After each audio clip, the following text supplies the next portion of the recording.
Just knit for yourself. Well, the thing was, I was going to do anniversary socks for my partner, and he got a pair last year. Yes. And this year, he was like, you know what, instead of socks, how about some little flip-top mittens? Yes, right. And the, like, fingerless part is done. Yeah. For both of them. But the tops are missing.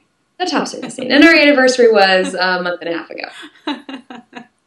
So, he'll get them soon. And he doesn't need them now anyways because it's Christmas is coming. Christmas is coming. We can get them for Christmas. But yeah, that is the one thing I do miss. I'm working full-time. I don't have as much time to do the knitting and the gift knitting. But I've found that knitting isn't so much my hobby as designing is my hobby. Yeah, I like knitting now because I like designing.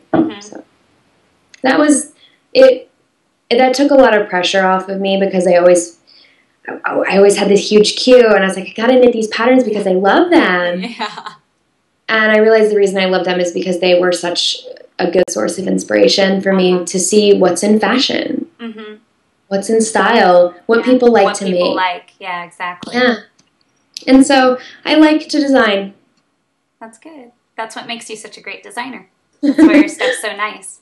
Thanks. And I did a big overhaul of my pattern layout. Like I spend more time making the actual PDF than I do. You do the knitting part of it? Yeah. And I mean, that's kind of an overstatement for some things, but I want things to be readable. If I can't be there to help you figure out why you can't make this work, I want it to be as clear as possible. Yeah. You're very organized in your pattern writing. I try. Your really patterns hard. are very structured and they're easy to follow because you know exactly where you are. I like that because not all patterns are made equally. So, I feel like if you're going to pay $6 plus spend 20-something on the yarn, you should have every single thing you could possibly need to make that. To do it. And I really, really desperately want to include a progress calculator in all of my patterns where you type in what row you're on. And you can get a percentage estimate of how much yarn you should have used already and have remaining for the rest of the pattern. You should do that. I've been working on it, and it's going to come out this year, and I'm really excited about it. Yeah, that's really exciting.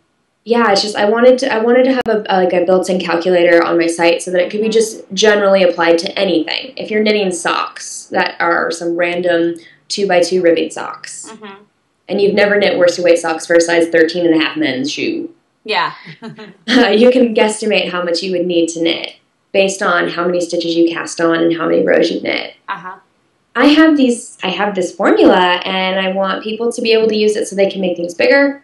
Yes, and yeah, that's my biggest thing is when I'm trying to alter the shawl sizes to assess how much more yarn I will need. And then it's usually just a leap of faith. Like I look at the skein and I say, I could go another so many repeats and so many rows, and then I either make it or I don't.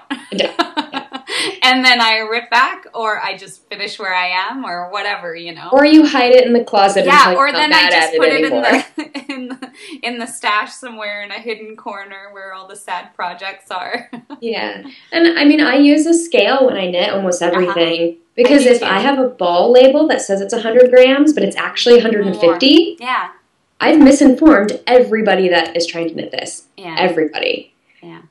And that's anger emails. And I don't want people to be angry. I just want people to be happy. Happy with you. Happy knitters. Not even happy with me, just happy knitters.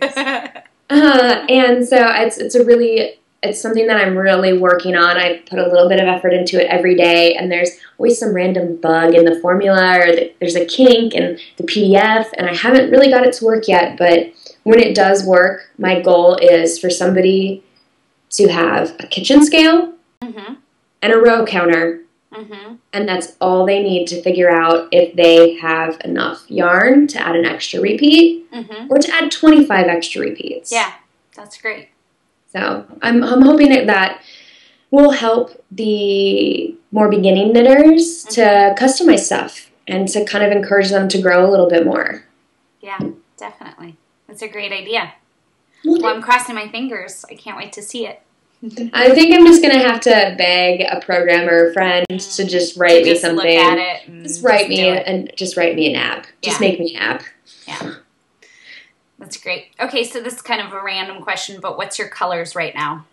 My colors right now are actually, this is a big shift for me, pinks and reds. I've never been a big pink girl. I'm not either, but I do, every now and again, I get into pinks.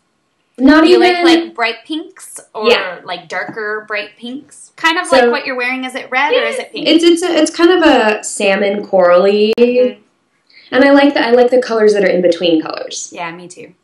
And so what I'm into right now are these corally or the orange red or the pink red. I'm really just into red in different variations. Shades. Yeah, I'm really into reds, and the biggest, I never knit with reds before because I was taking all my own pictures and my camera would blow out the reds, and so you couldn't see it. But now you have your wonderful, wonderful boyfriend doing all of your photography. He's amazing at it. Thank you. And he actually just purchased a higher model camera, a better one. I thought his old one was fine, but he got a better one apparently. And he's been having a lot of fun taking pictures of the yarn because before he was so frustrated he could never get the color exactly. Oh, yeah. And now he can, and he really likes that, and I really like it. Yeah. And I think when you see a pattern in the exact color the designer wanted you to see it in, it's more stunning that way. It is. And then if people want to duplicate it too, order the same, because you use a lot of indie dyers yarns. Yes, I love indie dyers. So it's great to represent them and for the people to be able to go, I want that exact shawl.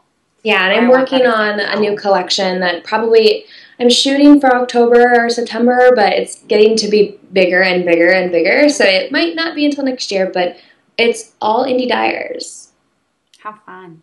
I love it. And I love it. I love working with them because they're everybody's so different. Their colors are all so different. It's great. It's true. Well, it's been wonderful having you on, Liz. Yeah, and thank you so much for having me back again. Yeah, anytime. You're welcome anytime. So whenever you have a collection come out and visit us and tell us where you've traveled and what you've done. And I do have a question for people this time. Yes, you do. I know. So you want to say it on here, and then I'll kind of rewrite it at the bottom too. So go ahead.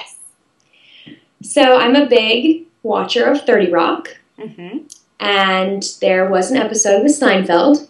And Seinfeld was talking to Alec Baldwin's character about this secret country only rich people know about. And there was a joke about it being Spenborgia, but it wasn't Spenborgia. But if you could make your own country, where in the world would it be? And what would you call it? Nice. Good question. Yep.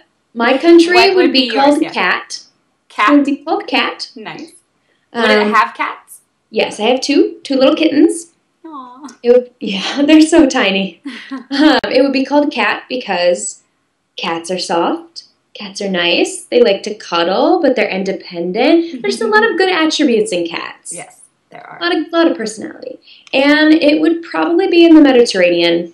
Nice weather and nice scenery and good food. A lot of olives. Yeah, great food. Yeah. Lovely wine. Yeah, so your fictitious country name and where in the world would it be? Great. I really want to know that. I love it. I'll have to think of mine and I'll post it. Yeah, you'll have to think. I really want to know. Yes. Well, thank you so much for having me back on. It's been great having you as well. You too. Great week. Bye. Bye.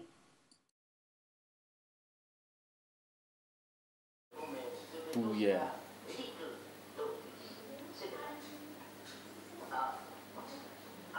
It's recording. See the fish in the background?